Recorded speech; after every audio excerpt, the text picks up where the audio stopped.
Donc, ce webinaire est proposé par le Régal, le réseau pour éviter le gaspillage alimentaire. On propose ce défi pour réduire le gaspillage dans la restauration collective. Donc, petite diapo que certains d'entre vous connaissent déjà. Avant de commencer, bien définir le gaspillage alimentaire, donc faire la distinction entre les déchets alimentaires et le gaspillage alimentaire. Quand on prépare de la nourriture, on va avoir des déchets.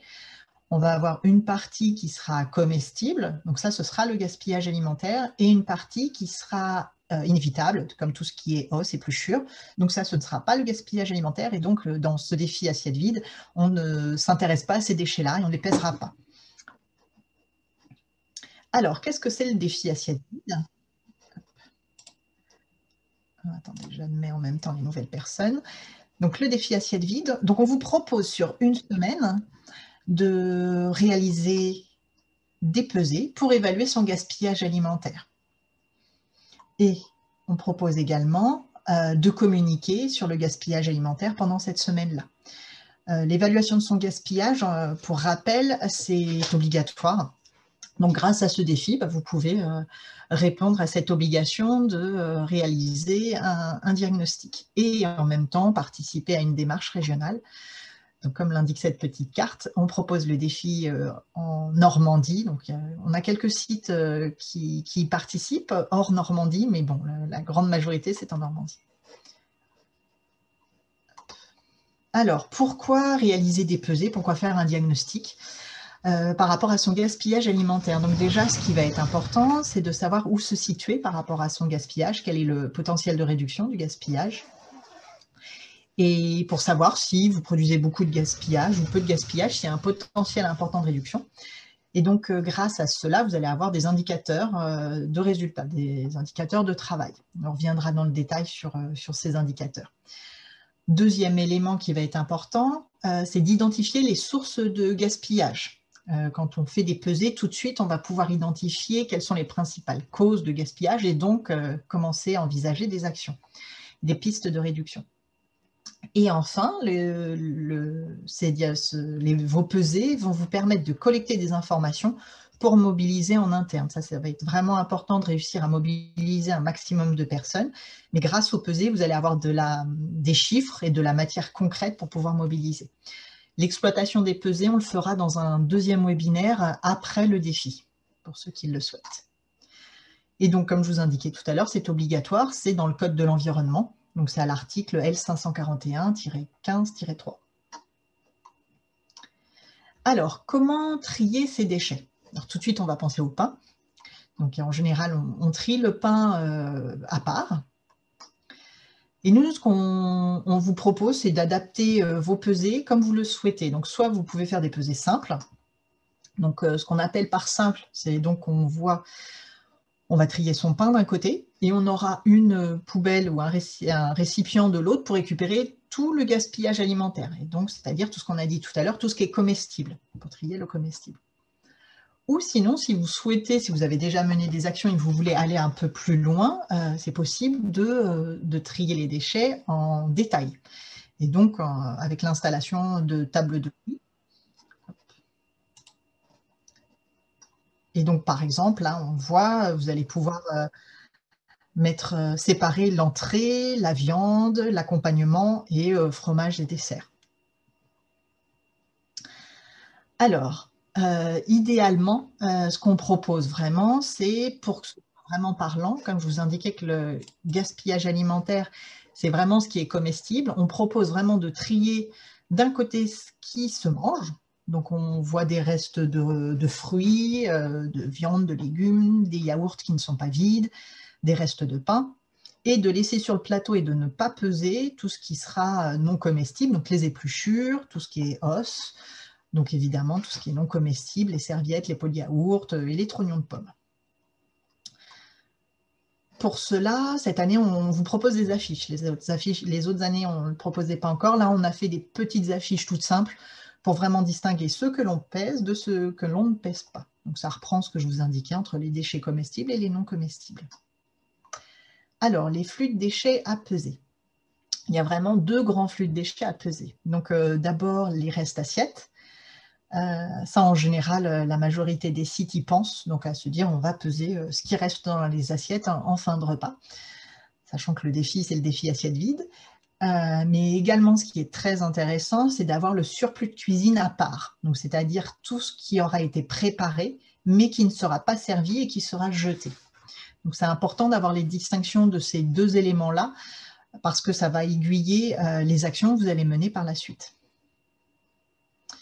Donc, pour cela, on vous propose des grilles de pesée, et pour que ce soit simple, on propose des grilles pour les restes assiettes et une grille pour les surplus de cuisine. Ensuite, donc là, je détaille au fur et à mesure. Ensuite, le matériel. Quel matériel utiliser? Donc là, je vous ai mis quelques illustrations pour voir, par exemple, un tri simple. Donc ça peut être très, très simple. Donc vous pouvez mettre simplement une table avec, alors, par exemple, pour récupérer le pain avec un petit gastro et une poubelle ou, voilà, ou un seau. Donc là, on voit, par exemple, dans des petites écoles où il n'y a pas trop de gaspillage, des seaux, par exemple, vous pouvez prendre les seaux de mayonnaise là, de 15 litres, des petits seaux de 15 litres qu'en général vous avez dans vos restaurants. Ils sont bien pratiques pour faire ces pesées. Donc voilà, là on voit l'image d'un site où avant la plonge, parce qu'il y a un réceptacle à plateau, avant la plonge, vous pouvez mettre un petit, voilà, les récipients pour récupérer les déchets.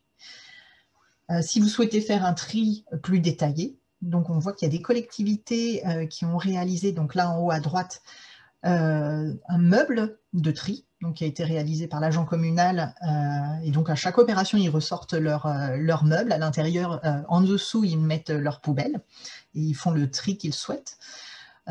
Sinon, sans trop de matériel, là par exemple dans un collège, en haut à gauche, il suffit de mettre des tables, et en dessous des poubelles. Donc là par exemple, on avait 9 poubelles, donc avec le pain qui se trouvait derrière, ou sinon de façon plus simple, sur une table où vous allez pouvoir mettre ces fameux seaux de 15 litres. Donc voilà. Hop. Alors, en général, quand il y a si vous faites déjà du tri pour le compost, ce qu'on propose pendant cette semaine, c'est de ne pas utiliser la table de tri que vous utilisez habituellement pour pouvoir vraiment faire un tri différent, parce que là, c'est le gaspillage alimentaire, c'est différent du tri que vous allez utiliser pour le compostage. Donc, pour poursuivre pour le matériel, donc après, bah voilà, vous pouvez utiliser des balances de cuisine, des pesons, si les quantités de déchets sont importantes, ou très simplement, il suffit d'une balance. Donc là, c'est la photo en bas à gauche, donc une balance avec, voilà, par exemple, une bassine, et ensuite on fait la tare avec le poids de la personne qui monte dessus. Donc ça peut être fait de façon très simple, donc c'est pas très fin. Là, ce sera, voilà, la finesse de la mesure ne sera pas très importante à ce niveau-là, mais ce sera tout de même exploitable.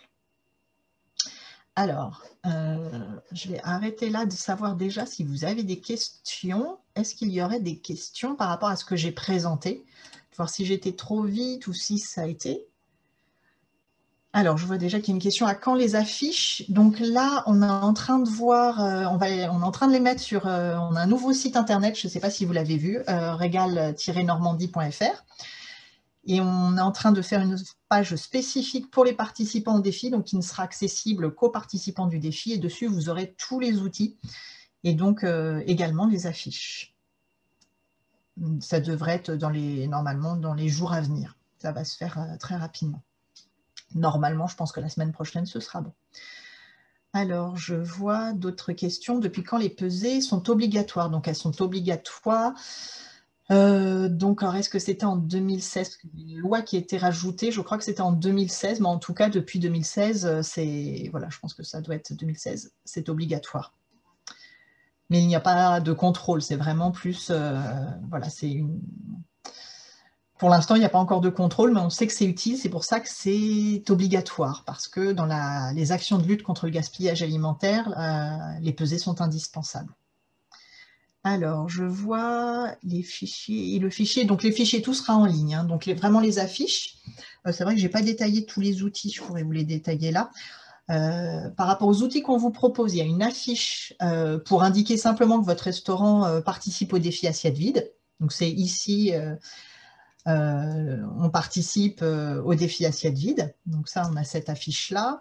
On a donc les tableaux, je peux peut-être vous les remontrer, mais vous me direz si vous souhaitez les revoir, les tableaux pour relever vos résultats. Donc là, simplement, on a des PDF, donc vous pouvez simplement imprimer les PDF. Ensuite, pour exploiter les données, on vous donnera d'autres outils. Est-ce que pour les peser, par rapport au tri aussi, est-ce que c'est assez clair ou est-ce que vous auriez certaines questions? N'hésitez pas. C'est le moment par rapport à...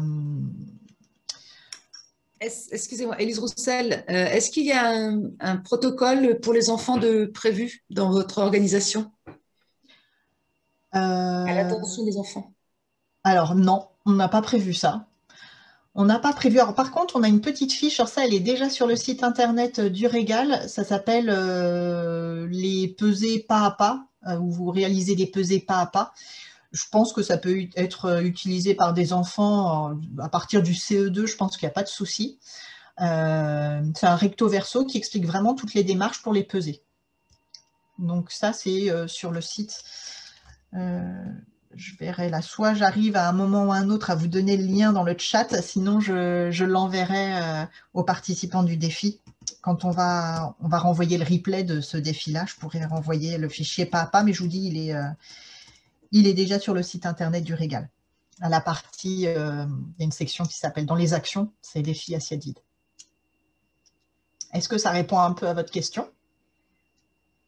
Oui, en partie. D'accord. Mais même par rapport, donc là, ce qu'on peut faire aussi, c'est vous donner la présentation, parce que ça permet, là, ce que je viens de faire, ça montre vraiment les différentes étapes. Donc, se poser les questions de où je vais peser mes déchets, donc les assiettes et les surplus de cuisine, quels détails, comment je vais séparer mes déchets, est-ce que je les mélange ensemble ou est-ce que je fais une séparation entre l'entrée, le plat et le dessert. Donc là, vous pourrez utiliser la présentation. C'est vrai que ça, la présentation, par contre, si ça vous intéresse, je peux l'envoyer. Avec plaisir, ça marche. Alors, donc là, il y avait une demande sur le cloud pour que je puisse mettre les affiches. Ben, j'irai voir, je vais retenir déjà l'adresse pour être sûr de ne pas l'oublier. Hop. Je vais la mettre de côté pour le mettre dedans et je vous mettrai les affiches. Ah, donc là, les affiches dont vous parliez. Ah oui. Donc là, je ne sais pas si vous voyez dans la conversation. Un participant a remis le lien du drive. Donc, c'est un drive qu'on a fait où on a déjà mis les documents. Donc, c'est vrai que on les a fait initialement aussi pour les relais, par exemple les collèges ou une collectivité qui va avoir plusieurs écoles. Mais c'est vrai que vous pouvez aller chercher les documents sur ce lien-là. Vous trouverez déjà toutes les informations. Alors, je regarde, il y a des questions encore. Donc, Monsieur Roy, vous mettez dans les documents des pesées spécifiques sont à réaliser pour le pain. Alors, pour le pain, c'est parce que c'est simple, le pain. On pèse le pain parce que c'est vraiment simple à faire en restauration collective. Et ça donne des indications spécifiques. On a des établissements qui gaspillent du pain et d'autres qui n'en gaspillent pas du tout. J'ai le souvenir d'un lycée donc à Condé-sur-Noireau qui faisait peu de gaspillage, mais qui avait beaucoup de gaspillage de pain. Et donc, grâce au pesées, ils ont pu identifier ce problème spécifique, ils ont pu travailler spécifiquement sur le pain et très, très rapidement, ils ont réduit ce gaspillage. Est-ce qu'il y a d'autres questions? Excusez-nous, est-ce que vous nous entendez? Oui, oui, oui, oui, oui. J'ai une petite question, parce que sur le drive, là, google.com, il n'y a pas les affiches que vous nous avez montrées dans votre PowerPoint sur ce qui est les pesables de non pesables. Est-ce que vous pourriez les mettre sur ces affiches-là sur le cloud? Je comprends. Oui, oui, oui. Elles sont toutes nouvelles, ces affiches. Elles sont nouvelles, ces affiches. C'est pour ça qu'elles n'étaient pas encore dessus, parce que c'est un autre projet. On est en train de faire un autre projet avec l'ADEME, dont on vous parlera à l'avenir. On parlera des résultats. Mais oui, oui, je vais mettre les affiches, effectivement. Celles-ci, elles ne sont pas sur le drive, donc on va les mettre très vite. Ça, je le ferai juste après la réunion, je le ferai. Il n'y a pas de souci. Merci. Merci. Donc, je vois qu'il y a un autre commentaire. Donc, le diagnostic, là, et les démarches de lutte contre le gaspillage alimentaire, même normalement, là, c'est effectif. Hein, alors, déjà, les restaurants publics, donc la restauration publique, les restaurants collectifs publics, depuis 2016, doivent mettre en place des démarches de lutte contre le gaspillage alimentaire et le diagnostic a été rajouté ensuite. Ah oui, donc la personne indique que c'était en 2020. Mais donc les deux obligations sont vraiment effectives. Voilà. Est-ce qu'il y a d'autres questions ou est-ce que je continue De toute façon, on aura d'autres... voilà, j'ai bientôt fini la présentation après. Je vais poursuivre. Voilà, c'était pour voir. Donc, je poursuis la présentation. Donc, on a fait un outil spécifique pour les cuisines centrales. Quand une collectivité va avoir plusieurs écoles, on a un fichier spécifique donc, qui est dans le Drive, là, qui est en partage, pour pouvoir vraiment avoir une vision globale de l'ensemble des sites.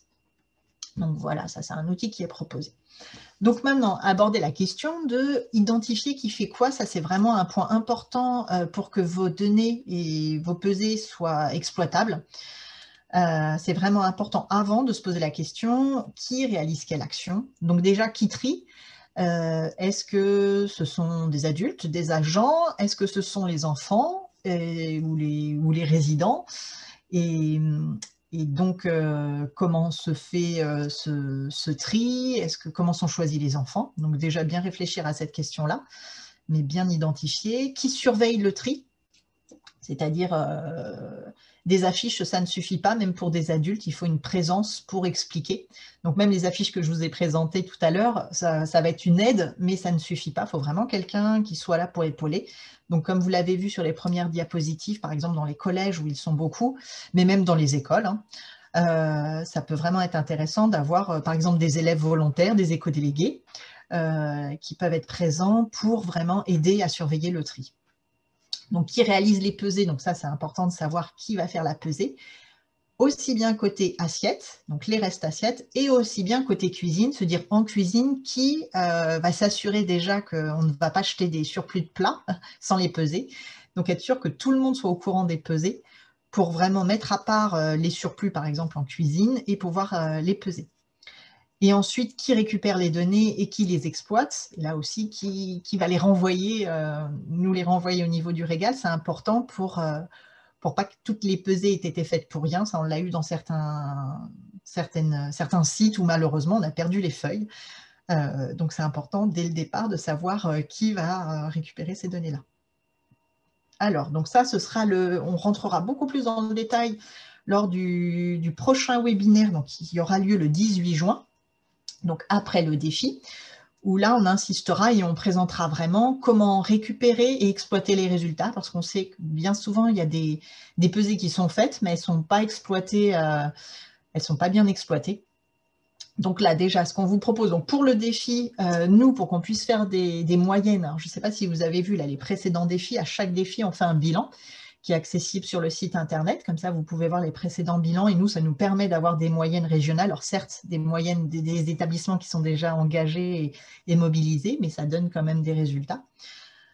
Donc nous on a besoin de récupérer ces données-là, c'est pour ça qu'on vous donne des grilles, donc là c'est des grilles spécifiques vraiment à remplir après le défi, donc on met en grisé les éléments à remplir, donc on met vraiment, voilà, en général ça se fait assez simplement.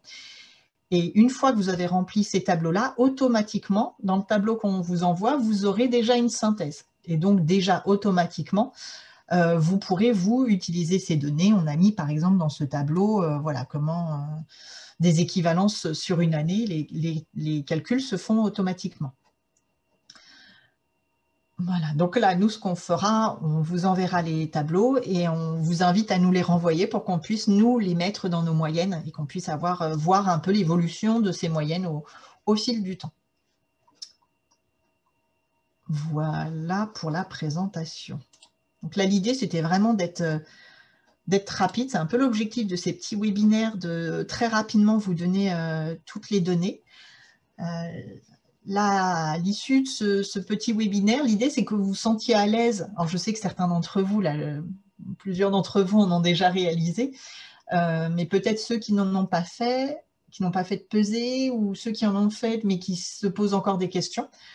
Là, n'hésitez pas si vous avez des questions sur vos pesées. Alors, j'ai vu qu'il y a une main levée. Yann Lebel, si vous souhaitez intervenir. Oui, bonjour. J'avais soumis une idée un peu particulière concernant cette formation, entre guillemets, de pesée, car effectivement, on peut très bien dégager zéro déchet alimentaire si on met tous les jours, entre guillemets, des choses que les élèves, ils adorent. J'avais soumis l'idée de faire un menu un peu spécifique ou un peu équivalent pour les tranches d'âge concernées. Est-ce qu'il y a quelque chose qui a été fait par rapport à ça ou pas du tout? Alors là, c'était un peu court et en plus, on sait que là, les menus, normalement, tous les menus sont déjà faits. En tout cas, la majorité des sites ont des menus déjà faits. En tout cas, on a bien gardé l'idée. On a diffusé pour les lycées parce on a déjà fait un projet avec un lycée, donc avec la région avait préparé des menus, donc ça on a envoyé ces menus-là aux quelques lycées, donc dans la région d'Alençon, on a envoyé ce menu-là, mais c'est vrai que là on l'a pas encore diffusé, mais on le garde bien en tête, même avec peut-être l'idée de construire ensemble ce menu. Mais là, c'est vrai qu'on avait, vous aviez fait la proposition, mais c'était un peu court pour nous et pour l'ensemble des sites. Mais ça, c'est quelque chose vraiment à garder, nous, pour le défi de novembre, parce qu'on proposera donc le deuxième défi de l'année en novembre. Et on garde bien en tête parce que c'est une très bonne idée. Donc, et il y a la même chose sur les fruits et les légumes de saison. Effectivement, on peut très bien aussi partir sur des tomates tous les jours. Pour l'instant, en plein été, enfin en plein début de saison de tomates, les enfants, ils adorent. Mais effectivement, sur celui du mois de novembre, si on part sur des tomates où ils n'ont pas de goût, ils n'ont pas de tout ça, c'est un peu tronqué, c'est un peu faussé un peu les résultats. Donc, c'était un peu mon idée. J'en avais parlé aussi à la dame de la CUA d'Alençon qui va nous accompagner lors de ce défi. Et c'est vrai que sur les lycées d'Alençon, on avait vraiment soumis l'idée de faire des menus communs. Je pense que là, c'est une bonne méthode pour avoir des résultats qu'on puisse établir et se projeter les uns les autres par rapport au lycée, en tout cas, pour pouvoir vraiment faire des vraies extractions de données. oui, oui. Ben là, en tout cas, si vous les avez pas encore, c'est vrai que si vous êtes à Alençon et que vous êtes un lycée, il n'y a pas de souci. Là, on vous l'enverra. En plus, il avait été fait pour cette période-là. Oui, tout à fait, ouais. Pour un défi de mai. Donc, Oui. là, mais ce qu'il y a, c'est que c'est pas les mêmes contraintes entre le lycée, collège et école, où vous avez, par exemple, les salades bar, alors qu'en école primaire et en collège, les entrées sont… Alors, en collège, on va avoir un peu plus de choix, mais en école primaire, en général, on a une entrée. Donc, c'est vrai qu'il faut qu'on… Nous, c'est une Ouais, idée. on a la chance avec le Covid, on n'a plus de salade bar comme ça. Ah oui, c'est vrai, c'est vrai.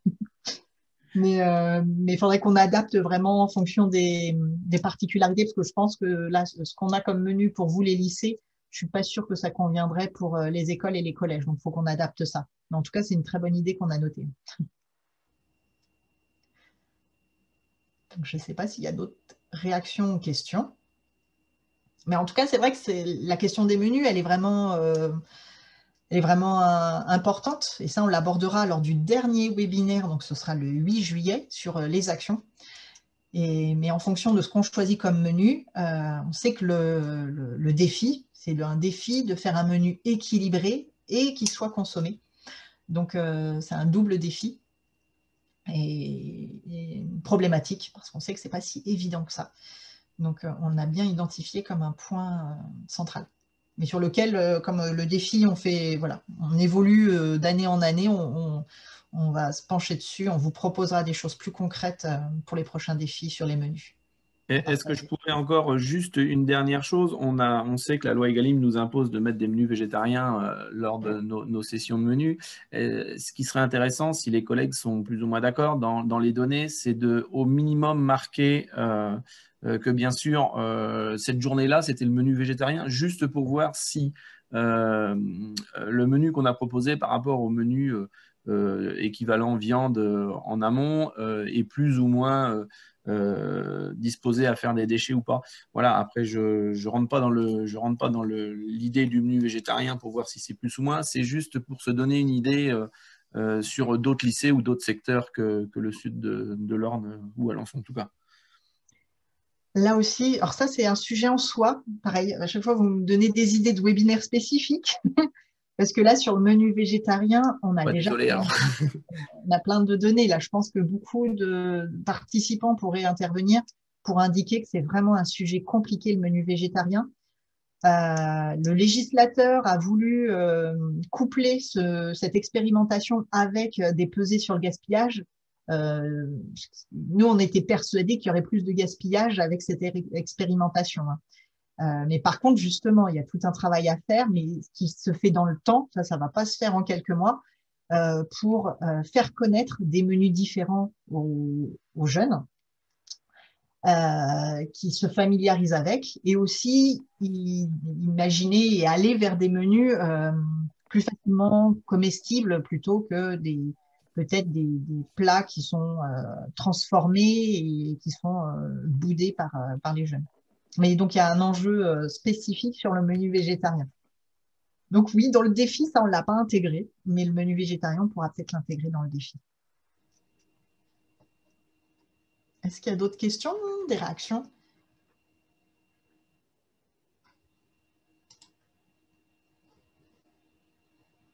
Ou est-ce que pour tout le monde, là, vos pesées, est-ce que avec le Covid, est-ce que pour vous, ça vous permet tout de même d'avoir des résultats qui sont assez fiables ou est-ce que pour vous, c'est vraiment des données particulières parce que c'est avec des protocoles sanitaires vraiment différents?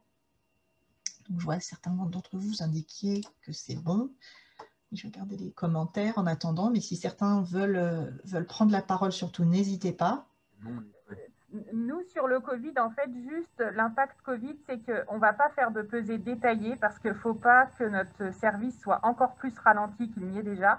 Donc, on fera juste une pesée globale, en fait. D'accord, une S'il n'y globale. avait pas eu le Covid, peut-être qu'on aurait peut-être pu envisager une pesée détaillée avec un service plus long. Mais là, on a augmenté notre nombre de services, donc on ne peut pas les ralentir encore plus avec des pesées plus détaillées. D'accord, d'accord. Mais ça, on le comprend tout à fait, hein. C'est pour ça qu'on propose vraiment les deux grilles dans tous les outils qu'on vous propose. Donc déjà, les grilles sont détaillées entre primaire, collège et lycée. Par contre, c'est les mêmes grilles. Et on a des grilles pour les EHPAD et restaurants d'entreprise. Mais voilà, et à chaque fois, vous avez le choix entre des grilles de pesée simples ou des grilles plus détaillées. Donc ça, c'est à votre choix. Mais je comprends bien qu'avec le Covid, si vous faites simple, c'est déjà très bien.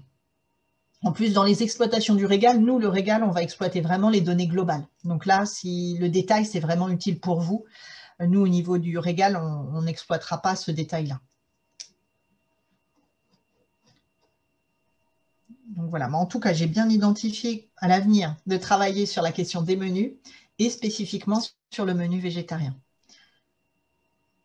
Et par rapport aux outils, je vous dis, on vous enverra tous les outils. Là, normalement, le lien sera disponible, je pense, la semaine prochaine. Mes collègues auront fini de tout mettre en ligne. Est-ce que vous auriez encore des questions ou est-ce que tout est bon pour vous pour mener vos pesées? Je vais encore faire mon gars chiant. Non, Je suis désolé, mais c'est vrai qu'on est assez investi là sur le gaspillage alimentaire et la pesée des déchets. On fait ça bien sûr sur un service du midi. Est-ce qu'il y aura possibilité sur d'autres créneaux? Alors, j'entends que c'est des fois un peu compliqué, mais de faire ça sur des repas qu'on n'a pas l'habitude de peser en termes de déchets. Nous, on l'avait fait déjà plusieurs fois sur des petits déjeuners. On s'aperçoit que le volume de déchets au petit déjeuner est assez conséquent. On a remédié plusieurs fois, enfin, on a remanié nos menus plusieurs fois pour réduire cette consommation de déchets et on le fait très rarement sur le repas du soir. Et j'avoue que là, on aurait vraiment besoin d'aide pour le repas du soir, puisque ce n'est pas un repas qui est facile à gérer en termes de pesée, puisqu'on a peu de monde au niveau du service. Et les futurs pesées qu'on aurait envie de faire sur le repas du soir, voilà, on aurait vraiment besoin d'un coup de main par rapport à peut-être au Régal ou par rapport à d'autres structures, parce que ces données-là, on ne les a pas, quoi. On ne peut pas les exploiter. D'accord. Alors ça, c'est spécifique vraiment au lycée. Ça, on pourrait essayer de voir. D'ailleurs, il faut que je dois faire un point avec le lycée, avec la région. Ouais. Mais là, ils ont testé un projet, donc c'était vers Le Havre, avec Unicité, et donc avec des jeunes en service civique. Donc ça pourrait être quelque chose à voir spécifiquement avec eux. Donc là, je le note, mais alors c'est spécifique pour les lycées, par contre, pour les Ceux pesées qui ont des d'histoire, internats, ouais. ou les MFR aussi seraient concernés. Mais ça, ce sera plus à voir avec la région. En tout cas, je le note. Alors, ce sera peut-être pas dans le défi, mais à côté, je note bien votre demande par rapport à ça et votre besoin. Parce qu'effectivement, ça n'a rien à voir. Alors, on a déjà fait des pesées aussi et on n'a pas du tout les mêmes résultats le midi et le soir. Et ça peut être plus ou moins, ça dépend vraiment des sites. Voilà. Est-ce que c'est bon pour... Est-ce qu'il y aurait d'autres questions? Si vous n'y arrivez pas, n'hésitez pas dans la discussion, là, dans le chat. Non, c'est bon. Si c'est bon pour tout le monde, je vous propose d'arrêter le webinaire ici. Donc, l'idée, c'était de faire à peu près une demi-heure. Donc, je vais vous souhaiter à tous une bonne préparation pour votre défi. Donc, comme je vous l'ai indiqué, les 2 prochains auront lieu donc le 18 juin pour l'exploitation des données et le 8 juillet pour agir pour réduire.